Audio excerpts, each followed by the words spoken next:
Ennen kuin menin nukkumaan, niin mä ajattelin, että mä tuun tähän parvekkeelle haukkaa raitista ilmaa, mutta en haukannutkaan kunnolla raitista ilmaa, kun tässä parvekkeella haisi niin kitkerästi, ihan kitkerästi haisi tässä parvekkeella. Mä ajattelin, että miksi täällä haisee niin kitkerästi. Täällä haisi kunnon hiki. Ihan haisi semmonen kitkerä, ihan kitkerä haju. Voi että se oli kitkerä haju. Se oli aivan kitkerä, nyt ei haise mitään.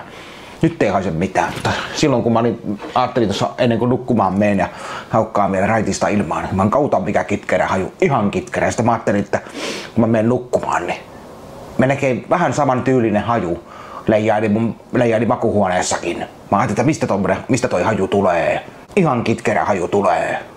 Sitä mä ihmettelin, että mistä semmonen kitkerä oikeesti pistävä haju tulee. Niin mä ajattelin, että kuka täällä, mistä se tulee. Sitä mä ihmettelin jo eilen kun menen nukkumaan, niin mä ihmettelin, että mistä semmonen kitkerä haju tulee. Mä en oo pitkään aikaa ei oo semmoista hajua ollut. Ja nyt tässä parvekkeella semmonen raikas tuoksu on tässä parvekkeella, mutta eilen illasta oli kitkerä haju, se oli ihan kitkerä oikein. Tosi kitkerä haju.